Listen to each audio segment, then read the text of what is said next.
जय विश्ववंत। श्री रामचरितमानस बालकांड।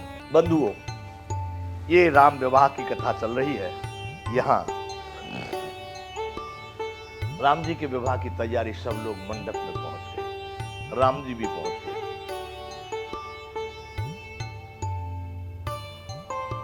राजा दशरथ के साथ में ऐसा वर्णन किया गया है, राम जी जिस तरह से चारों पुत्रों के साथ राजा दशरथ गए हैं, देवता लोग सराहना कर रहे हैं, ब्रह्मा विष्णु महेश सराहना कर रहे हैं कि ऐसा भाग्यशाली सृष्टि में कोई नहीं है जिसके इस प्रकार के चार चार पुत्र, और पिता दशरथ दोनों राजाओं की बराबरी की इसमें तुलना की गई है।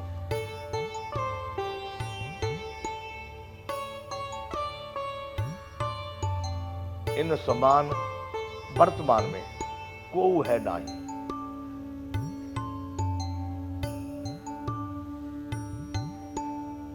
और कोई है नहीं और होने वाला भी नहीं। ऐसा उनके भाग्य का, उनके आनंद का, उनकी उस समय की स्थिति के अनुसार लोगों ने गणना की है। देवता, सुर, मुनि, ऋषि, ब्राह्मण सब ने। तो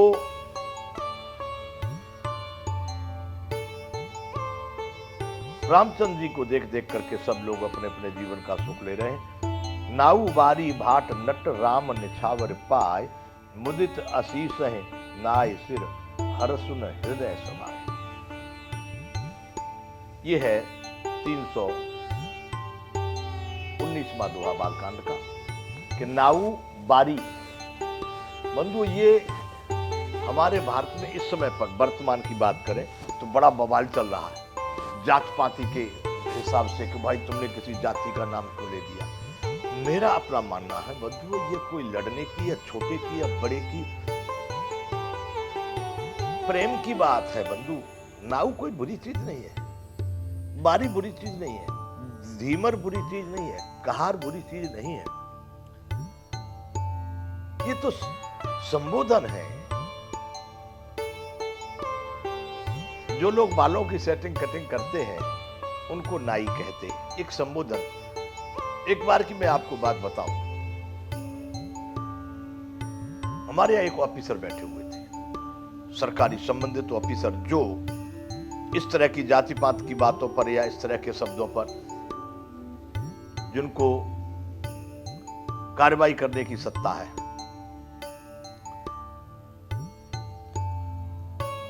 और बात भी वही चल रही थी कि जाति शब्द जाति सूचक शब्द बोलना यह भी कानून में अपराध माना गया है।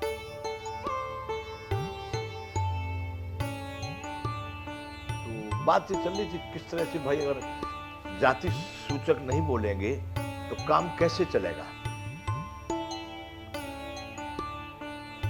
अंग्रेजों में भी, अंग्रेजी में भी सभी भाषाओं में जाति सूचक शब्द है। जाति सूचक का मतलब है संबोधन कर्म के अनुसार। एक लड़का आता इतनी देर में, उसकी चप्पल टूट गई थी।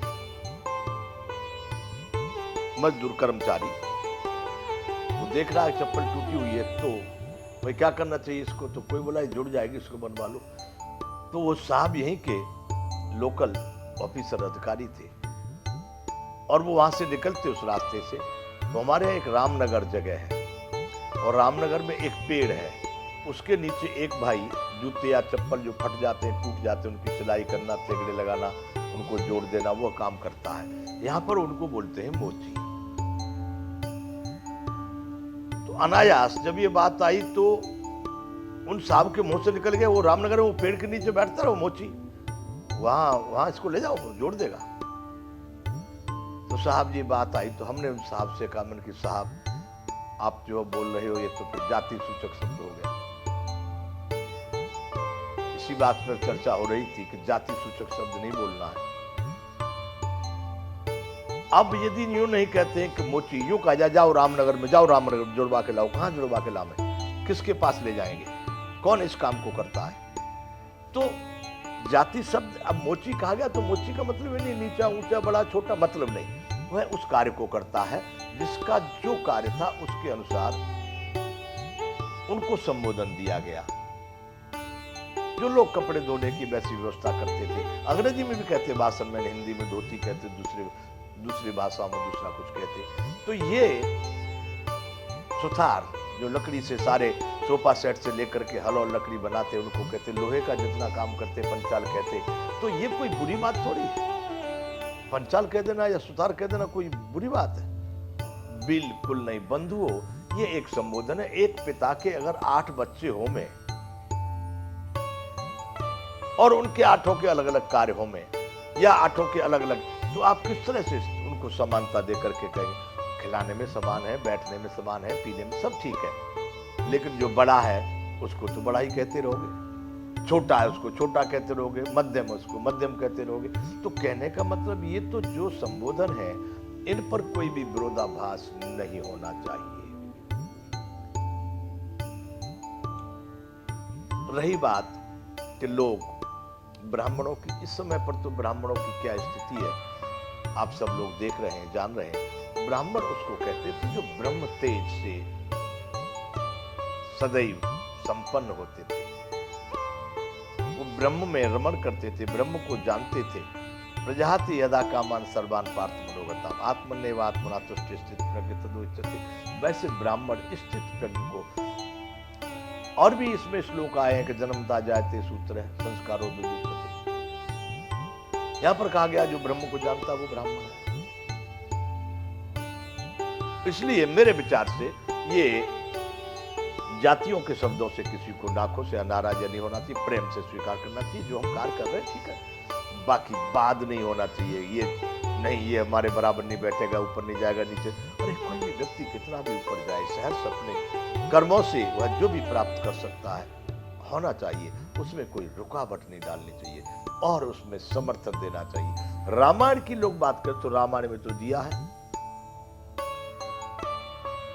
जरहु सो संपत्ति सदन सुख, मात पिता गुरु भाई, सन्मुख हो तजो राम पद, करतन सहस सहाय।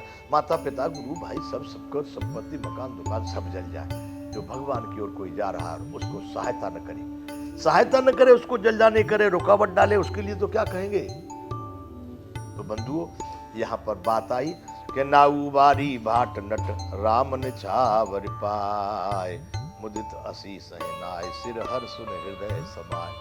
अपने अपने धंधे, मुझे तो बंधु यूं लगता है तब लोग ज्यादा सुखी थे। कोई किसी के धंधे में हस्तक्षेप नहीं करता था। ब्राह्मण का काम ब्राह्मण कर रहे थे, सुतार का सुतार कर रहे, नाई का नाई कर रहे, धोबी का धोबी कर रहे, बारी का बारी कर रहे, बाट का बाट कर रहे, सब अपना अपना काम करते थे और सब सुखी थे, कोई दुखी नहीं था। आपका मानना यदि ये है कि ये विलासता, ये जो आपको ये दिखाई दे रहा है रुपए पैसे का चमत्कार, ये जो भौतिक साधन TV fridge radio video motorcycle गाड़ी बंगला हवाई जहाज हेलीकॉप्टर, ये अगर बंधु इनमें सुख होता तो रेल के ड्राइवर ही सुखी हो गए होते। हवाई जहाज में सुख होता तो हवाई जहाज में पायलट रोज बैठता है ना, वो पूरा ही प्रसन्न चित्त होता। कितनों ने आत्महत्या कर ली जो बड़े बड़े लोग इस तरह के थे। टीवी में सुख होता तो टीवी की कंपनी वालों को मिल जाना चाहिए, वो रोज टीवी बना रहे रोज।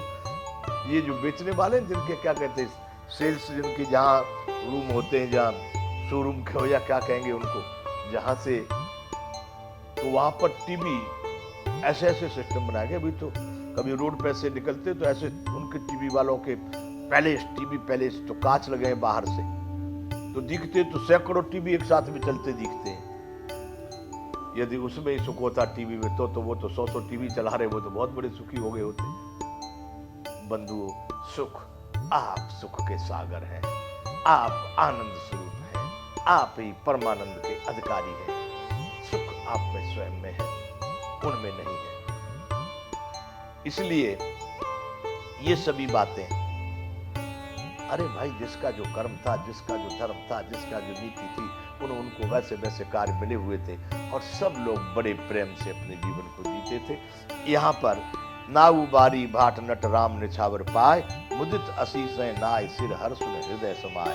वहां पर वो लोग विरोध नहीं कर रहे थे कि हमको नाई बारी भाट क्यों कहा जा रहा है या हमको ये क्यों, सब अपनी अपनी नौछावर पा रहे थे, दक्षिणा पा रहे थे और बड़े प्रसन्न होकर के आनंदित हो रहे थे और अपना अपना सिर निभा करके आशीष देते हुए चले जा रहे हैं। वो भी आशीर्वाद दे रहे हैं, चिरजीवो महाराज दशरथ के पुत्र सदैव दीर्घायु हो, चिरंजीवी हो, इस तरह की अपने मन में आशीर्वाद देते हुए प्रश्न हर्ष नहीं हृदय में समाता, इतनी प्रसन्नता से सब चल रहे हैं। बंधु यहाँ से आगे अब आ गए